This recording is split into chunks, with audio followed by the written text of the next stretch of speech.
Então, bom dia para todo mundo. A gente Bom dia. vai iniciar hoje Bom dia, Pro. a gente vai iniciar hoje Revolução Francesa, a última unidade lá da apostila. Então, eu preparei para hoje uma explicação, quero que vocês fiquem bem atentos, porque a Revolução Francesa não é um assunto relativamente difícil, né? No entanto, tem vários pormenores ali. Então, eu quero que vocês prestem atenção. Eu preparei aqui um esquema, um mapa conceitual aqui do que eu tenho para falar para vocês, que é importante nessa unidade. Então, eu vou explicar de maneira geral, para depois a gente trabalhar na apostila, né? E aí a gente vai para as atividades da apostila, mas primeiro para a gente ter um aparato geral do que foi a Revolução Francesa, quais eram os seus objetivos, como estava a França e o que aconteceu com a França após a Revolução Francesa. Então, seguinte, Revolução Francesa 1789. Na verdade, esse período que vai até 1799, são 10 anos, onde em 1799 nós temos a chegada de Napoleão Bonaparte no poder. O que é importante a gente entender da Revolução Francesa, tá? Ela é tão significativa, ela é um movimento tão significativo historicamente, que ela marca o início da contemporaneidade. Então, a partir de agora, nós estudamos, só para a gente fazer uma retrospectiva. No 6º ano, a gente estudou pré-história, história antiga, início da história medieval. No 7º ano, terminamos a história medieval e a Idade Moderna. Agora, no 8º ano, começamos com a Idade Moderna e vamos chegar na contemporaneidade, ou seja, a história mais atual, a parte mais próxima da nossa realidade. No 9º ano, a gente estuda, então, os conflitos aí do século XX. Vamos estudar Primeira Guerra Mundial, Revolução Russa, Segunda Guerra Mundial, né?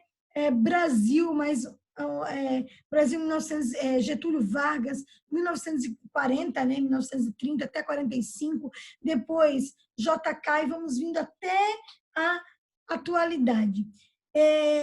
Para vocês terem, então, uma percepção da importância histórica deste movimento, ela marca, então, o início da contemporaneidade.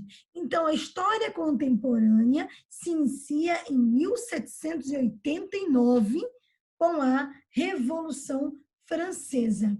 Ela é tão importante, tá, que ela criou a Declaração de Direitos Humanos, e a nossa Declaração de Direitos Humanos, ela é mais ou menos uma cópia da Declaração de Direitos Humanos, com algumas mudanças, mas muito parecida com a Declaração de Direitos Humanos escrita lá na França em 1789. Então, para a gente entender todas as mudanças que aconteceram na França, todas essas transformações baseadas em um tripé que vocês não podem esquecer: igualdade, liberdade e fraternidade. São os da Revolução Francesa. Então, marquem, anotem, né, com asteriscos lantejolados. Quais eram os ideais da Revolução Francesa? Liberdade, igualdade e fraternidade. É o tripé que vai levar essa revolução. Esses ideais, eles são ideais muito presentes na nossa sociedade atualmente, né? Os ideais de liberdade, igualdade e fraternidade. Então, muito bem, o que leva a toda essa transformação? Então, a gente vai entender como estava a França, que levou à Revolução. O que foi a Revolução? E aí, o que transformou na França a partir... Quais foram as transformações que aconteceram no país francês a partir de 1789. Então, para que a Revolução acontecesse, quais foram os fatores? O contexto é o que estava acontecendo na França, que levou a população, a galera, se manifestar, se revoltar e fazer essa transformação ou fazer essa revolução, né? Essa transformação social, política, econômica e até mesmo cultural dentro da França. Então, muito bem, Vamos lá, então, para o contexto da França, que levou à Revolução Francesa. A França vivia um período, um regime, um momento chamado Antigo Regime. Então, isso é muito importante, esse conceito. Vocês não podem esquecer.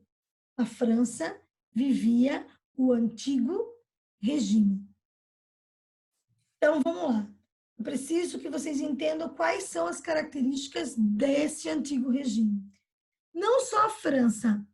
França, Inglaterra, Portugal, Espanha, todos esses países, no século XVIII, meados do século XVIII, XVII e XVIII, viviam o chamado Antigo Regime.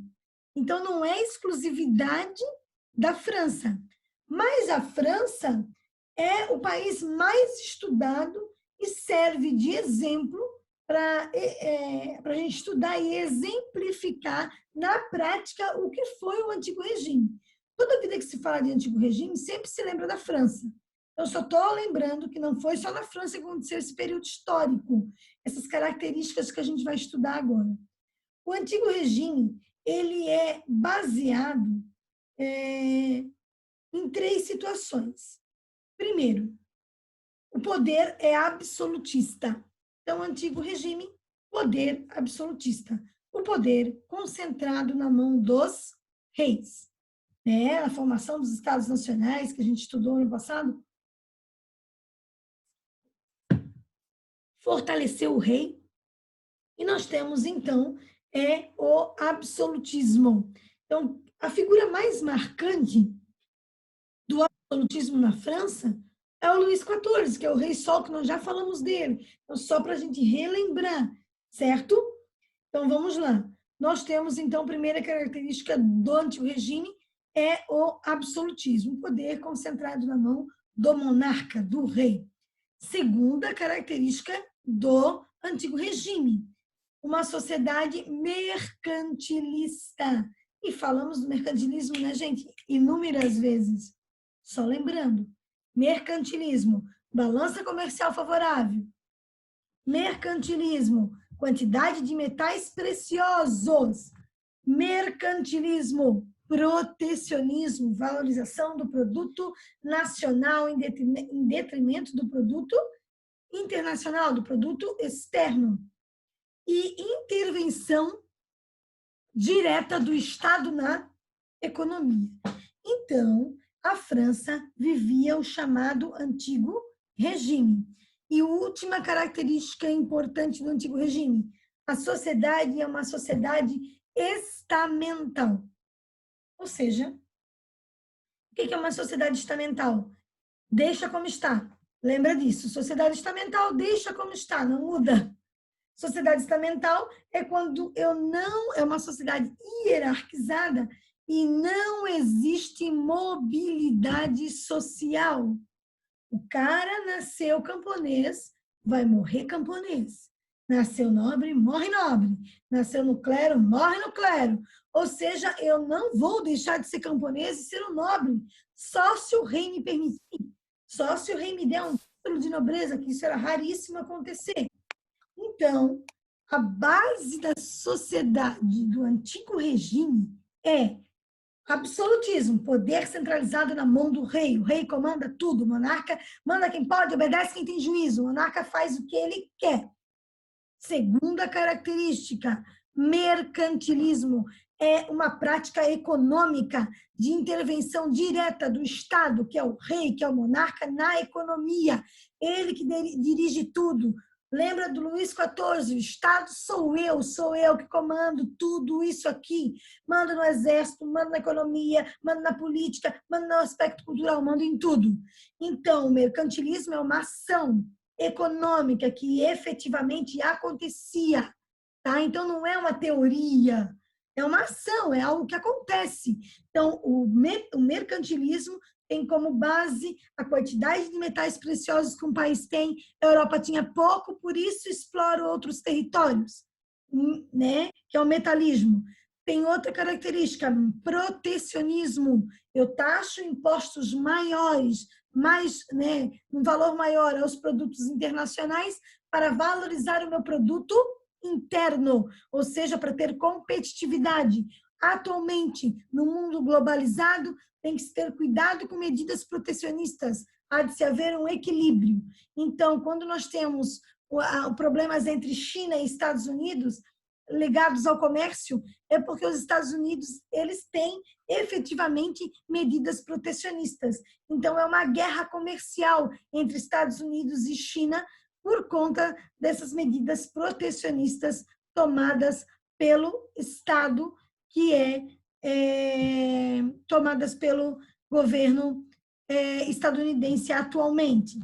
E balança comercial favorável, eu tenho que exportar mais e importar menos. E tenho que lembrar, mercantilismo, intervenção direta do Estado na economia, cria-se monopólios, eu domino, eu tenho poder, e vão criando-se grandes monopólios durante o chamado antigo regime ou a economia mercantilista. A economia mercantilista ela é lá do século XV. Nós já estamos falando do século XVIII, gente. Um momento de intervalo aqui, gente. Meu marido trouxe um cafezinho. Olha só. Vamos lá, continuando. Então, não podemos esquecer dessa economia, que é a economia mercantilista. Certo? Agora, olha só. Entenderam, gente, como é que funciona, como é que era o chamado antigo regime? O que estava acontecendo na França? Ficou claro? Coloquem aí sinais de positivo para mim, por favor. Sim. Beleza. Então tá. Vamos lá, então. Não tá... Belezinha. Ó, como é que era a sociedade na França? Extremamente desigual. Extremamente desigual. Se a gente fosse fazer uma pirâmide social, atualmente nós teríamos na pirâmide social, lá embaixo da pirâmide, os miseráveis, aqueles que não ganham nem para poder se alimentar, né? Depois, pobres, depois classe média baixa, classe média média, classe média alta, e aí lá em cima do topo da pirâmide social, os ricos. Muito bem. A nossa sociedade, ela tem mobilidade social. O que quer dizer que alguém que é rico pode virar de classe média baixa ou empobrecer. Ou uma pessoa que é mais pobre pode ir para a classe média baixa, média média, classe média alta. Ou seja, existe mobilidade social, coisa que não acontecia na... Se eu fosse fazer uma pirâmide, tá? Se eu fosse fazer uma pirâmide... Gente, desliguem o áudio aí, por favor. O baiano, desliga o microfone. Isso. Ele tá no Instagram, aí toda vez que ele bota o áudio lá do Instagram, aparece aqui. Isso, então desliga aí, ô Caio. Olha só. Então, se a gente fosse fazer uma pirâmide lá da França, nós teríamos, tá? No topo da pirâmide, a nobreza ou o clero. Por que eu estou falando isso? Porque alguns autores vão colocar no topo da pirâmide a nobreza. Outros autores vão colocar no topo da pirâmide o clero. Mas independe, por quê? O clero e a nobreza estão sempre juntos. Mas o clero não é tipo uma classe social tipo abaixo da burguesia? De acordo com a história? Não, porque o clero é a igreja. Historicamente, eles estão sempre à frente, junto com a nobreza. E a burguesia, ela tem dinheiro, mas ela não tem título de nobreza, por isso que ela fica fula da vida. E é isso que vai fazer, Guilherme, ela batalhar e conseguir chegar onde ela chegou. Ou seja, em alguns momentos históricos, até se tornar mais importante do que o clero na questão econômica ou do que a nobreza na questão financeira. Mas, se a gente for dividir, por exemplo, até o século XVIII, aqui, nós temos o clero e a nobreza lá no topo, os dois sempre juntos, se um é o primeiro ou o segundo estado, e no último estado, que é o terceiro estado na França, nós vamos ter burguesia e camponês. Os burgueses, por que eles ficam muito indignados? Porque eles têm que pagar impostos. Então, na França, como é que era dividida a sociedade? Primeiro estado, segundo estado e terceiro estado. Eram 3 classes na França. No antigo regime, primeiro estado, segundo estado e terceiro estado. Primeiro estado e segundo estado é a nobreza e o clero. Para uns autores, a nobreza vem primeiro, para outros, o clero. Independe, os dois estão lá no topo. É o primeiro e segundo estado. Essa galera não trabalha. Essa galera não paga impostos. Nada.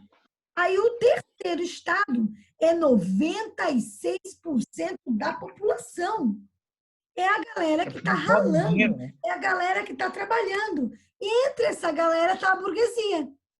E a burguesia tem que pagar imposto para sustentar o luxo, a riqueza, a ostentação dessa galera que não trabalha.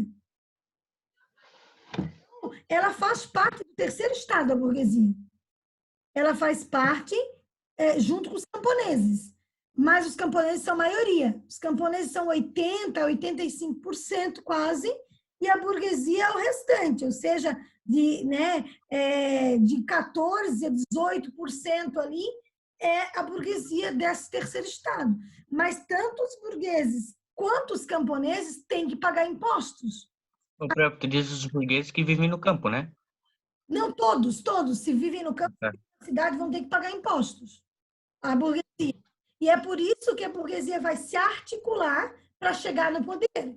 Então, olha só, aí eu vou chegar onde o Guilherme está pensando ali. A Revolução Francesa, ela é uma articulação de que classe social? Da burguesia. A burguesia vai articular a Revolução Francesa. Então, olha como ela pensa lá na frente. Por quê? Porque a sociedade é altamente desigual e é uma sociedade que privilegia clero e nobreza. E não privilegia eles, que estão se estabelecendo como uma classe social importante, que não é ouvida, que não tem a mesma participação que tem a nobreza e o clero. Então, o terceiro estado é maioria, mas eles não têm a mesma participação. O que a burguesia vai fazer? Muito esperta, vai pegar apoio da população, porque a maioria é camponês. A maioria na França, durante a Revolução Francesa, eles são camponeses, a maioria da população. Então, eu tenho uma pequena parte da população que é burguesa, do terceiro estado. Mas a burguesia, com conhecimento, com leitura de mundo e na sua expertise, vai pegar o povo, que é a população, que são os camponeses, e vão se unir a esses camponeses. Na verdade, a burguesia vai usar os camponeses como massa de manobra para chegar ao poder. Então, o burguês vai apoiar, o camponês vai apoiar o burguês, porque eles são o terceiro estado, e a burguesia vai conseguir se estabelecer no poder. E, tipo assim, vai dar um pé na bunda legal do camponês. Por que a burguesia quer? Melhorar a qualidade de vida dela. Tipo, ela está se lixando para o camponês. Ela está se lixando para o povo. Ela vai precisar do povo para chegar no poder, mas quando ela chega no poder, tipo, o que eu quero? Ela só quer roubar. O que eu quero? Liberdade comercial. O que eu quero? Melhorar a qualidade de vida, mas a qualidade de vida minha, burguesa, não da maioria da população. Então, só para a gente poder entender, a França, antes da Revolução Francesa, é dividida em 3 estados. Primeiro estado, segundo estado, terceiro estado. São as classes sociais. Então, olha só, quais são as classes sociais da França antes da Revolução Francesa? Quais são as classes sociais do período francês chamado Antigo Regime? São 3 classes sociais: primeiro estado, segundo estado e terceiro estado. Terceiro estado, 96% da população. Formado por quem? Camponeses, mais de 80%. E o restante, burgueses. Camponeses e burgueses pagam impostos. Camponeses e burgueses trabalham. Camponeses e burgueses bancam o luxo, a ostentação e tudo que o primeiro Estado e o segundo Estado não trabalha, não faz nada e vive do lucro desses impostos pagos pelo terceiro Estado. O primeiro e o segundo Estado é formado pelo clero, igreja, e pela nobreza. Como eu disse para vocês, alguns autores falam que o clero é o primeiro Estado e a nobreza é o segundo. Outros, que a nobreza é o primeiro Estado e que o clero é o segundo. De qualquer maneira, eles estão sempre juntos. O clero e a nobreza estão de mãos dadas. Tipo assim, vão estar juntos contra o terceiro Estado, que é a maioria da população, que é o camponês, que é quem paga imposto. Até aí, entenderam, gente? Sim, pro. Bora lá, então. Sim, prof. Gente, olha só, uma sociedade desigual pra caramba, uma sociedade que tem uma pobreza ferrenha, uma sociedade que é de maioria camponês, que trabalha e paga altos impostos e vive na pobreza, uma sociedade que tem uma burguesia que está se tornando forte, mas também paga muitos impostos e quer uma mudança significativa. Tudo isso está acontecendo e surge na Europa o movimento iluminista. A gente não pode esquecer desse movimento. Pô, é um movimento que vai falar de igualdade, é um movimento que vai falar de liberdade, é um movimento que vai falar de fraternidade, é um movimento que vai falar, que vai questionar o absolutismo, que vai questionar o poder centralizado do rei. É um movimento O direito de pensar? que eles estão vivendo. E essas ideias iluministas chegam na França também. E lembrem, quem são iluministas? É também quem tem dinheiro, né, gente? Não, o camponês não faz parte do movimento iluminista, né?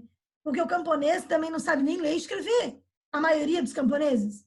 Então, quem faz parte dos movimentos iluministas, do movimento iluminista, é uma galera que tem mais influência, é uma galera que sabe ler e escrever, que questiona, ou seja, uma maioria também burguesa aí, que participa do movimento iluminista.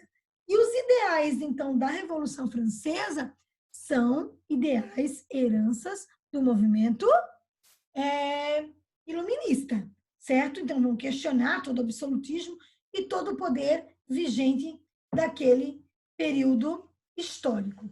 Então, olha só, já falei para vocês que a França era um país extremamente desigual, e vamos entender quais foram as ações feitas pelo Estado, feitas pelo governo, que vai culminar, que vai resultar na Revolução Francesa. O rei era o Luís XVI, que estava no poder um pouquinho aí, em 1700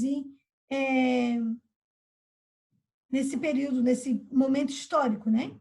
Do século XVIII. Então, o Luís XVI, ele casou com a Maria Antonieta. A Maria Antonieta não era francesa. Então, os franceses não curtiam a mulher. Então, a rainha, não era bem vista pelos franceses, a Maria Antonieta. Primeiro, porque ela não era francesa. Segundo, porque ela, era só se preocupava com vestidos, roupas de luxo. Ela não estava nem aí para ninguém.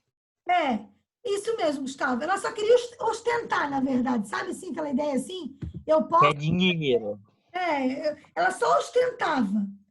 E aí, a galera só queria viver no luxo. Luxo e ostentação. Então, os franceses que passavam fome, que nem dinheiro para o pão tinham, viam... Ela não era francesa, já não curtiu a mulher. Aí era da Austrália, não era? Isso, ela é austríaca. Austríaca. Isso. Ela, então, já não curtiu a rainha. Aí não curtia a rainha. Já tinha os problemas ali, porque ela gastava demais e a galera passava fome. Aí o que o rei resolveu fazer? Vamos amenizar o negócio, vamos diminuir aí, vamos fazer algo que a galera não se revolte contra a gente. Então, eles também tinham medo. Então, eles fizeram uma convocação.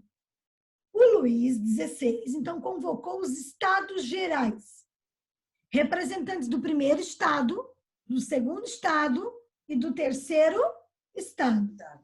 A ideia era fazer uma votação para mudar algumas coisas, até para a galera dar uma acalmada nos ânimos. Ele chamou a galera e começou a votação. Só que, gente, olha como é que era essa votação. Era um voto do primeiro estado, um voto do segundo estado e um voto do terceiro estado. Oxi. Gente, realiza. O primeiro estado e o segundo estado votam o quê? Juntos? Vai ficar 2 contra 1? Sempre? A galera que é a maioria da população? Tipo... Ô, prof, fala mas aqui. quem que representava cada... Como é que é o nome? Separação do... Cada grupo, cada estado? Quem é que representava? Eles escolhiam um líder, cada estado escolhia um líder, que era já da alta cúpula, né? Então, era quem era mais influente de cada estado, e do terceiro estado era um burguês, né, gente? Era o burguês que tinha mais dinheiro. Tipo o camponês, Guilherme. Nem a galera, tipo... Porque eles chamavam um burguês, que era o cara que mais tinha influência, possivelmente o cara que tinha mais comércio, um clero, alguém da igreja, que era tipo da França, a pessoa mais influente, e o nobre mais influente. Iam lá. E o rei resolveu convocar para amenizar a situação, mas deu um problema sério, porque o representante do terceiro estado falou que aquilo era absurdo, que eles, que são a maioria da população, sempre iam ficar à mercê, porque o primeiro estado e o segundo estado vão votar juntos, então não adianta de nada. Aí sabe o que o rei fez? Vocês não conseguem se entender? Então vamos acabar com isso aqui. Acabou, não tem mais estados gerais, não tem mais representação de ninguém, vamos tudo embora e acabou. Quer dizer, ele convocou para os estados gerais, para fazer a votação, certo? E o terceiro estado, o representante burguês, ele queria o voto por cabeça. Se é um voto por cabeça, ou seja, um voto por representação de maioria, o terceiro estado sempre ia ganhar, porque eles são a maioria da população. Aí, 95%. Isso, aí o rei disse, não, eu não vou fazer uma votação por cabeça. E eles começaram a brigar nessa convocação, tá? E o rei dissolveu a convocação, deu para eles. O estado saiu dali indignado, falando, isso não vai ficar assim. Nós somos a maioria. E eles convocaram, olha só, olha como eles também tinham noção das coisas. Eles convocaram a Assembleia Nacional Constituinte, presta atenção nisso. Essa Assembleia Nacional Constituinte foi organizada pelo terceiro estado, tá? E é nessa Assembleia Nacional Constituinte foi articulada por quem? Pela burguesia. Eles fizeram essa assembleia num estádio de Pela. Pela é como se fosse um esporte que hoje lembra o tênis, tá? É um esporte que hoje lembra um tênis, muito parecido, só tinha outro nome também. Eles se reuniram nesse estádio aí de Pela, que era um esporte muito comum lá, e resolveram, então, fazer uma constituição.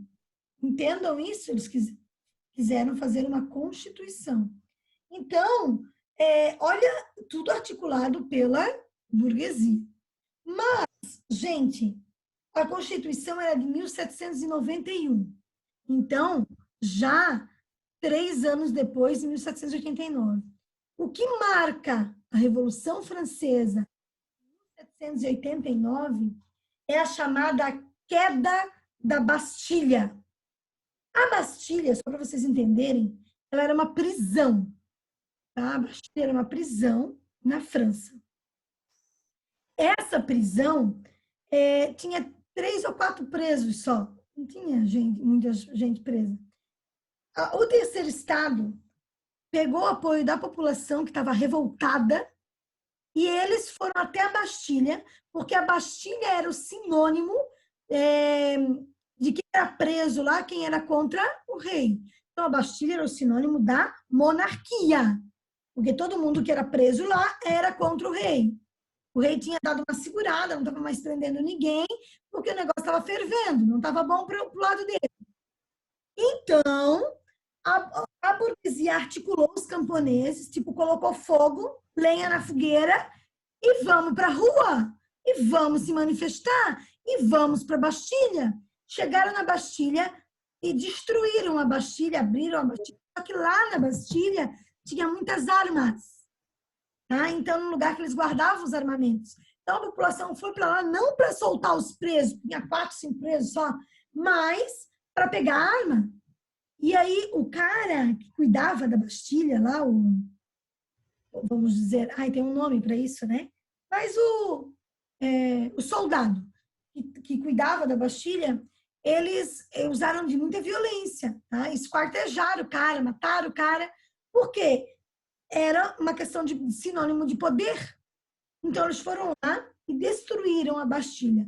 Então, historicamente, o símbolo da representação da Revolução Francesa é a burguesia colocando fogo na população, e a população vai para a rua em 1789, porque a população está passando fome, não tem comida, o pão é um valor altíssimo, realmente está feio o negócio. E eles vão para a rua e vão lá para a Bastilha, que representa o símbolo da monarquia, para acabar com o regime monárquico. Esse é o intuito, acabar com a monarquia, viver um outro regime, tá? Que eles querem, que é o regime republicano, de maior participação popular. Então, a queda da Bastilha é o símbolo do início da Revolução Francesa e o grande símbolo desse período histórico. Até aqui vocês entenderam, gente? Sim. Certo? Então, como estava a França, a articulação da burguesia, ideais iluministas, e com tudo isso, tá? Vão lá e tomam a Bastilha porque querem uma mudança também política, querem a monarquia e instituir a república. E a gente vai ver que essa república não vai ser tão linda e maravilhosa como se almejava. Gente, é no período republicano que eles vão instituir na França a guilhotina em praça pública. Então, uma república do terror. A monarquia era violenta, e quando tem a Revolução Francesa e se institui a república, palavra grega, coisa pública, de maior participação, e o bicho vai pegar. Porque eles vão instituir a república e vai ser a república do terror. Eles vão colocar guilhotina pública e vão guilhotinar o rei, vão guilhotinar na frente de todo mundo. Tá? Oi, fala, Gu. E ainda a Maria Antonieta vai morrer, né, no meio dessa história. Vai morrer também, Maria Antonieta. Tem uma série na Netflix. Ai, meu Deus. Eu vou lembrar e vou botar depois no grupo para vocês. Ela é uma série assim, tipo... o legal dela é porque ela brinca com os personagens históricos. Então, é bem leve, mas dá para ver bem como é que... Quem foi? Oi? Quem foi? Isso mesmo, Gu. Muito obrigada. Eu já assisti essa série. Tu já assistiu? É massa pra caramba, né?